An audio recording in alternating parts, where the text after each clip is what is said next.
It's awesome to be here with you all. To be in our Presbyterian family when we're at a Presbyterian sold-out event. And wasn't our opening worship just right on time? You can feel the Spirit within us and among us. In his last book, Where Do We Go From Here?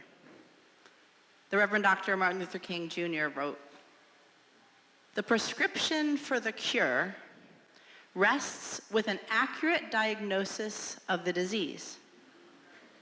A people who began a national life inspired by a vision of a society of brotherhood can redeem itself, but redemption can come only through a humble acknowledgement of guilt and an honest knowledge of self.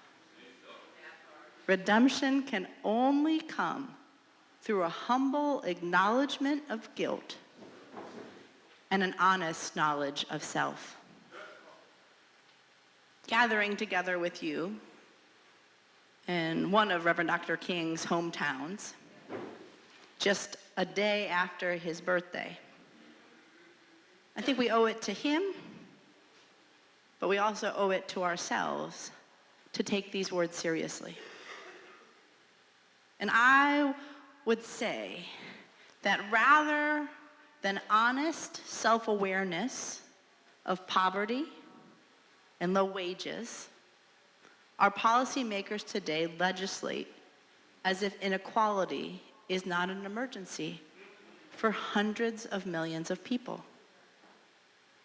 Rather than a humble acknowledgement of the immorality of abandonment in the midst of abundance, many of our churches preach that there will be pie in the sky when we die, but that's a lie. As a people, too often we believe that we can claim to be Christian just by going to church on Sunday, rather than dedicating ourselves to the issues that Jesus cared most about every day of the week. Given the scale of poverty, of racism, of inequality, and their structural causes today, our nation falls short of an accurate diagnosis, let alone a prescription for the cure. We live in the richest country in human history, where poverty is the fourth leading cause of death. More than homicide, Alzheimer's, diabetes, most of the things that we think are the biggest, deadliest things in our nation.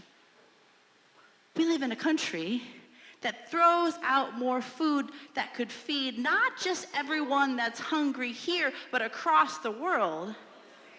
And yet there are 45 million people regularly experiencing hunger and food insecurity at this moment. There are nearly 80 million people uninsured or underinsured. There are 10 million people living without housing or on the brink of homelessness. And our American education system continues to score near the bottom compared to 37 countries, the richest countries in the world. Yet somehow, there is so little talk of issues of poverty and food insecurity, low wages, and even fewer structural solutions offered. In reality, the poor have become a four-letter word in today's vocabulary. Following decades of trickle-down economic approaches, neoliberalism, stagnating wages, rising household debt, and then despite the fact that our sacred texts lift up the poor more than anything else. The Bible is one of the only media sources that has anything good to say about the poor. Jesus himself was homeless. He led a movement of poor people to bring a justice of justice, reign of justice here on earth. But how is it that we, including us Christians, have become comfortable separating Jesus and justice? Which brings us to Matthew 25. One of the most famous passages about poverty and justice in the Bible. One that I got a little tired of before our church decided to take it up.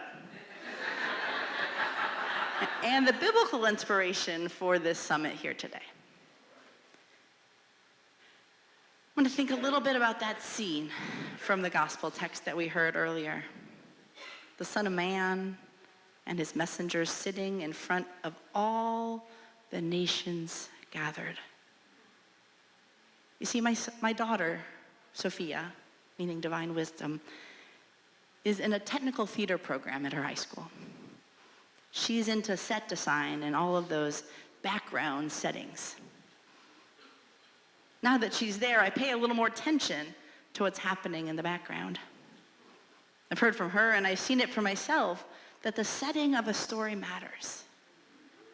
And in this scene, Jesus is gathered with the nations around.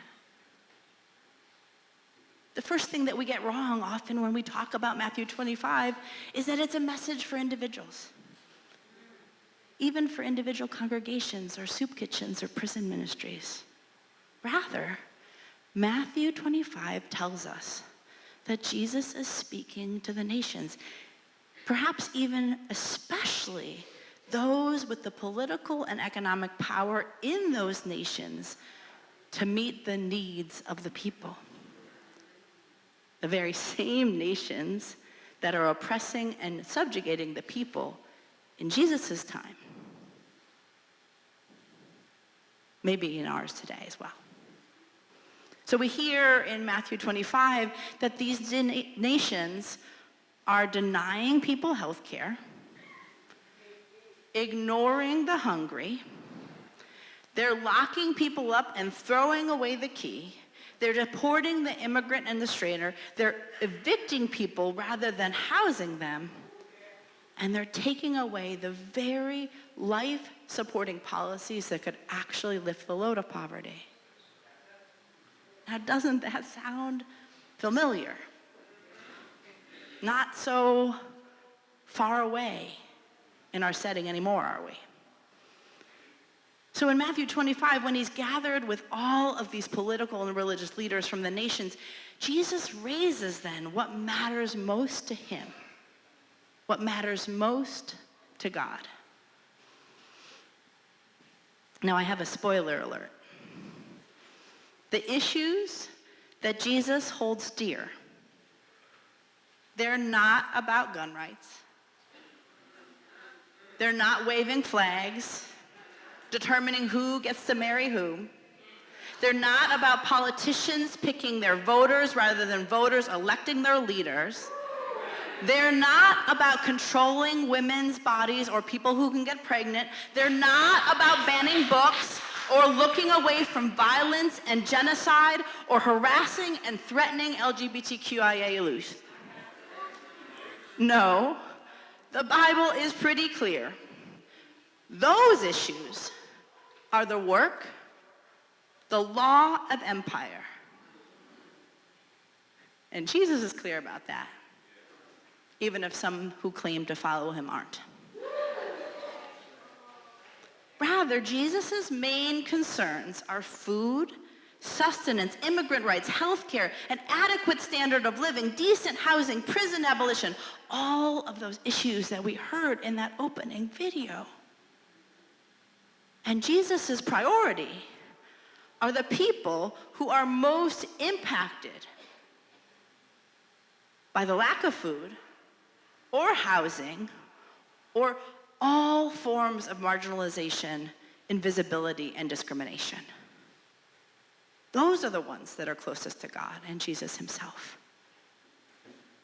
And before any of us get worried and think that saying that God's concern for the least of these is too exclusive or puny or not universal enough, for those who think proclaiming that Black Lives Matter signifies less significance on brown or indigenous or even white people's lives.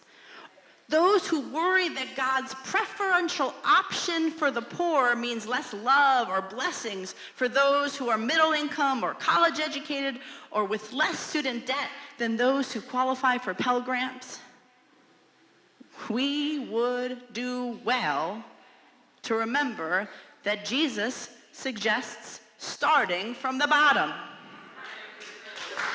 Bottom up, not top down, not middle out. Bottom up. In Matthew 25, we hear, in fact, that when you lift from the bottom, everybody rises.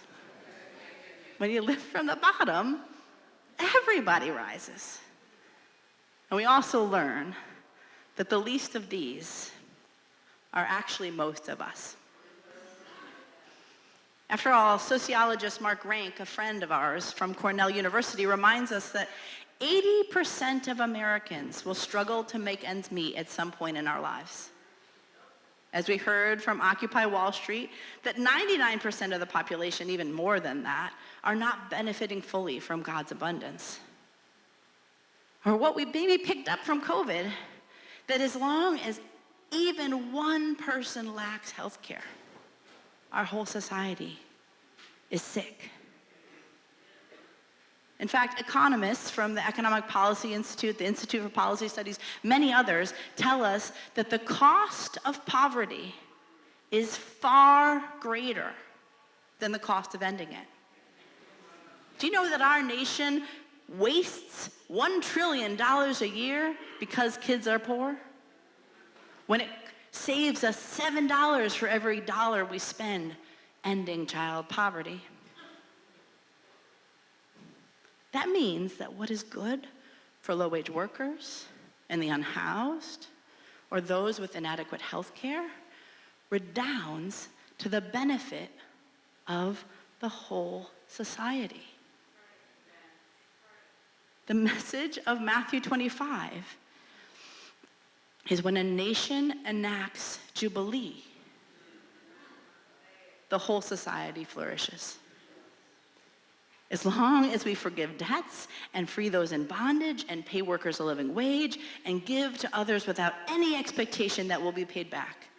As long as we care for each other in times of crisis, when we build a movement of those considered expendable, when we confront the powers and principalities, when those wounded by deep social and economic wounds heal through mutual solidarity and moral action, we can end poverty.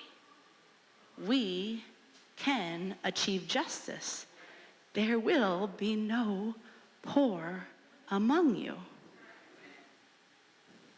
We're also warned, though, that if we refuse to organize our society, our nation, around the needs of the poor, rather than the endless systemic greed of the powerful, that poverty and want will never be banished, and we will abandon Jesus among the poor and dispossessed of our society. I believe it must be said, God does not condone poverty, nor suggest that it's inevitable. Christ Jesus does not proclaim, I didn't make enough food for everyone to eat. That's us putting it on God. Nowhere does God say, my abundance will trickle down from the rich to the rest. That's us putting it on God. The Bible does not proclaim that a little charity is as good as it gets. That's us thinking we can play God. Nowhere do we find teachings that justify war, protect guns over kids, threaten people, is anything other than going against God. And as we all know, Jesus traveled around the countryside, setting up free healthcare clinics, never charging a leper a copay. So why in the hell do some of the richest corporations in the world get to profit off of our death and misery? We must remember the God we follow cries out, I am the one who led you out of Egypt. That's how God names God's self to us. That God reminds us that how we treat the poor, how we treat the immigrant neighbor, is actually how we honor and worship God. That's what Matthew 25 says. It's echoed throughout all of the Bible, lest we forget. I grew up pretty well versed in the Bible. Church was my second home from a very young age. I was teaching Sunday school at age 13. I was ordained as a deacon at 16. But it wasn't until some so-called Christian leaders started warping biblical messages of abundance for all, weaponizing our sacred texts to justify blaming the poor for poverty, that I realized that I maybe needed to read this Bible a little more clearly. I wanted to understand what Jesus really said, and perhaps more importantly, what we Christians are required to do. As I got more involved in both organizing as well as biblical interpretation, I began to see some real parallels. The moral and political agency of the poor and homeless organizing a movement today looked pretty much like that leadership and agency of those early Christians, setting up mutual aid societies, burial associations among the poor. They were forced to live without adequate housing or food or education or healthcare. They protested injustice. What do we think turning over the tables is if it isn't a massive act of civil disobedience? And as I explored the development of that early Christian movement, I saw that both back then and today, we as a people, as a movement committed to justice, have to figure out how to meet each other's needs and then keep on fighting. I also learned about a battle for the Bible throughout our history. How enslavers produced a Bible that excluded the Exodus, that took away the prophets, that erased Jesus' inaugural sermon about preaching good news to the Potokos, those who have been made poor and captive to racism and injustice. I read about how abolitionists like Frederick Douglass and Harriet Moses Tubman called forth a freedom church tradition, referencing biblical teachings that proclaimed liberty throughout the land. I learned about a social gospel proponents preaching responsibility and bounty and abundance. That abundance we were singing about for all. And it's that vision of abundance I think we have to keep with us, and then the path to get it and achieve it for everyone. If we are to follow God's economy, there is no poverty. There is no hunger. There is no homelessness. And then that absence of poverty isn't just about an absence of poverty. It's about a presence of justice. Maybe you've heard that quote from Dr. King, that peace is not just the absence of tension, but the presence of justice. Maybe you've heard from Brian Stevenson from the Equal Justice Initiative that the opposite of poverty isn't wealth, it's justice. That's what we're getting at in this Matthew 25 summit. That's what it is to be a Matthew 25 church. Just a few chapters before Matthew 25, Jesus has raised this critique. He says, you have neglected the weightier matters of the law. Justice, mercy, righteousness, faithfulness. You build tombs for the prophets and decorate the graves of the righteous. And you say, if we had lived in the days of our ancestors, we would not have taken part in the shedding of the blood of the prophets. The day after King Day? What's that saying? It's easier to build a monument to our fallen heroes than to continue the movement that they were on. Matthew 23. We have to address the current crisis of racism and poverty and injustice with the urgent attention of building a beloved community for all time. And that means enacting universal health care and living wages and debt relief and housing rights for all. It includes holding those in power accountable, demanding that the rich and powerful don't get to profit off of our suffering and pandemic and climate change and war and genocide while the poor and oppressed of the world suffer. We have to remember that our society can indeed abolish racism, end poverty, turn militarism and our war economy into a peace economy, and protect the earth. If we follow the prophet's call to transform distorted narratives that demean and degrade, and we organize and organize and organize and organize, we can bring about a moral revolution of values that proclaims that all life is sacred. But if we fail to realize this, we have not just let ourselves down. We fail God. We let Jesus down. And we allow children to suffer needlessly. I want to end with one more quote from Dr. King. Sometimes it's not the Dr. King we hear about, but it's the one that's so needed at this time. White supremacy and violence, when the earth is groaning and millions are being pushed into poverty and misery. He said, God has left enough and to spare in this world for all his children to have the basic necessities of life. God never intended for some of his children to live in inordinate, superfluous wealth while others live in abject, deadening poverty. And somehow I believe that God made it all. I believe firmly that the earth is the Lord's and the fullness thereof. And since we didn't make these things by ourselves, we must share them with each other. And I think this is the only way we're going to solve the basic problems and the restructuring of our society, which I think is so desperately needed. We need everyone here, everyone gathered in line in our Cairo Center family.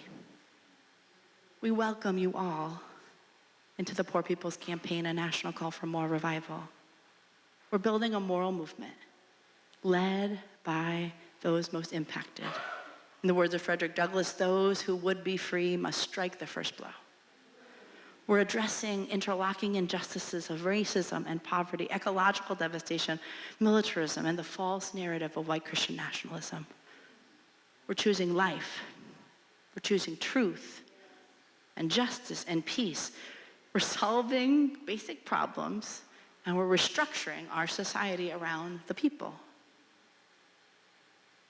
I want to invite you that we have biblical and theological resources to use in your congregations. We gather every Wednesday for Bible study, every Sunday for the Freedom Church of the Poor services. We're organizing with other Christians united to defend American democracy, sponsoring congregational renewal programs to counter the impact of racial and religious nationalism in our communities. And with the state coordinating committees of the Poor People's Campaign, we're mobilizing to hold state assemblies in 30 state capitals this March 2nd. We're crying out to all who have ears to hear to fight poverty, not the poor. Fight poverty. Fight poverty. Fight poverty. Ending poverty is possible, but only if we organize a movement. That movement is about making Jesus' Matthew 25 vision and demands a reality. It's joining with poor and impacted people who are leading the way towards justice. Nothing about us without us is for us. And the work is not easy. It takes persistence and commitment. But we can make it if we try. God requires this of us. And so, what are we to do but to join God? Amen.